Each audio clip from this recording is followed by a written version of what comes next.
nossos últimos dias. Vamos estar ali, né? Quem tem se preparado para enfrentar os seus últimos dias? Individualmente, ao longo da história, muitos querem se tornar Deus. Eu preciso trabalhar hoje para que amanhã ou depois eu tenha estabilidade, né? Eu fique lá. Alguns se declararam Deus por força do seu braço, por uma força política, por uma herança familiar, recebeu uma coroa, ou pela força bélica, como aí o nazismo, né? O Hitler. Todos quantos reinaram por suas próprias forças nunca souberam lidar de forma divina com seus problemas. Sempre tiveram que intervir de alguma forma política ou grossa, brutal. Mas como seria o fim de nossos dias se fôssemos controlados por esses deuses?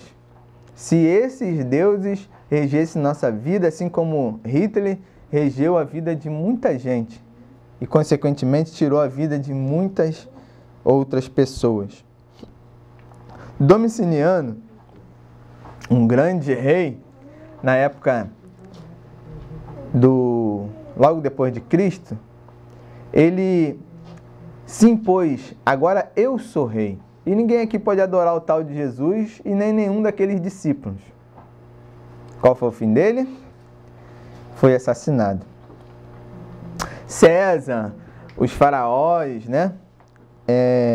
E o grande antigo Nabucodonosor, que se tornou muito famoso por mandar lá Daniel para a fogueira, sendo ele um grande exemplo de que ninguém pode adorar nenhum outro Deus a não ser eu. Quando ele manda Daniel para a cova dos leões e os outros, não é isso? Todos quiseram ser Deus e ainda se autodenominaram tais. Nunca proveram nada espiritualmente, esses que a gente está citando. Qual foi o milagre que Hitler fez? Qual foi o milagre que Nabucodonosor fez? Qual foi o milagre que César Augusto, o grande lá, não, César ou Domiciano fez? Ninguém fez nenhum milagre. Nunca conseguiram ser relevantes espiritualmente na vida de ninguém. Deuses que não agem no mundo espiritual, que não sabem o que irá acontecer no futuro. E muitos pastores de nossos dias também não sabem. É difícil para a gente falar do futuro, mas a gente precisa pensar bem no nosso passado e no nosso presente, e assim talvez a gente consiga imaginar um pouco o futuro. Quando eu mostrei o vídeo pela manhã, os maias, eles preveram que em 2012 as coisas vão ficar feias. E é interessante pensar que eles preveram que as coisas iam ficar feias, mas eles terminaram a sua existência antes de 2012. Já parou para pensar nisso? E eu queria que a gente começasse essa série de estudos pensando assim: que não adianta você achar que o mundo vai acabar em 2012, ou que vai acabar em 2013, 14, 15, ou daqui a 50 anos, se você não estiver preparado para que ele termine hoje à noite. Pensou na hora do jantar? Quem janta aí, né? O mundo está acabando, ou Jesus voltar.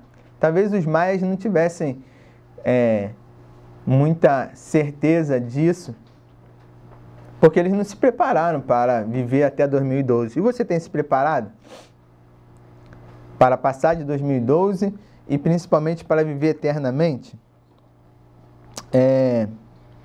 A gente também não sabe, eu também não sei, mas pela misericórdia do Senhor e através de alguns estudos bíblicos, algumas especulações de alguns estudiosos, outros loucos, outros pastores, alguns vídeos, a gente vai chegar à conclusão de que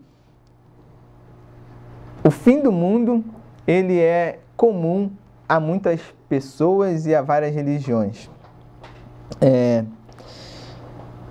Esses assuntos iremos começar a pensar daqui para frente.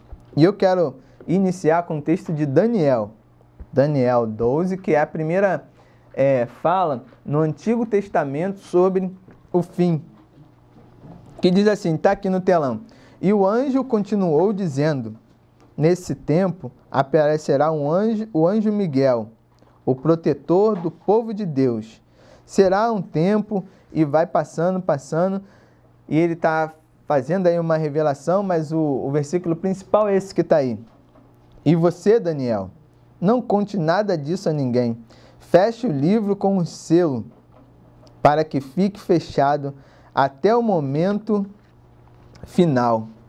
Muitos correrão de cá para lá, procurarão ficar mais sábios. Ele está se referindo a um momento final, e aí Apocalipse depois vai falar do livro e dos selos e que vão sendo abertos. E dos subtemas que a gente começa a estudar e a pensar é a respeito do conhecimento. Hoje,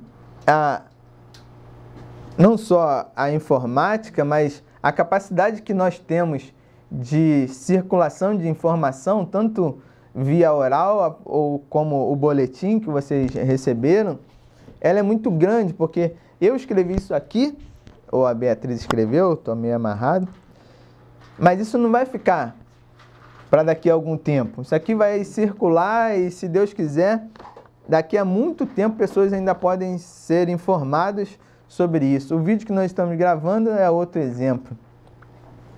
Então, a capacidade do conhecimento, da pessoa absorver conhecimento, vem falando lá vem para a nossa reflexão, né? Porque há quase 6 séculos, há 600 anos atrás, o meio de transporte mais rápido e eficiente era o quê? Navio, trem, cara? 600 anos atrás? 600. O Brasil não era nem descoberto ainda. E o avião nem sonhava, né? Já que era o cavalo.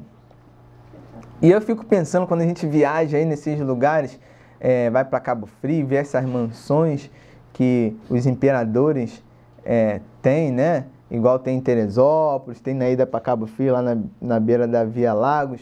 Quanto tempo esses caras gastavam para chegar num sítio ou numa casa dessa? Na mansão do imperador, na vista, né, na mesa do imperador aqui, para o cara chegar lá de cavalo, era só chegar, dar uma olhada e descer correndo, porque senão ia... Quem já foi lá na mesa do imperador ali? Imagina chegar lá de cavalo.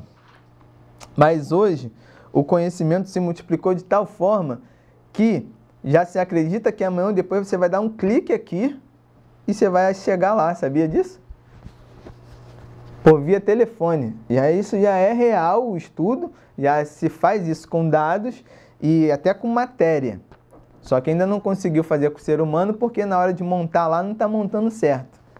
Né? Com o ser humano não, mas com o corpo, né? Que não seja aí... Matéria orgânica viva. Matéria orgânica viva, porque na hora de montar lá não dá certo. Mas já há transmissão de dados e até de partículas que se montam lá, tanto uma coisa mais real o teletransporte, né? Que a pessoa está aqui, é uma imagem que vocês têm minha, só que eu estou falando em qualquer outro lugar do mundo. Um aparelho que reproduz a minha imagem. O conhecimento se avançou não apenas nessa área, né, da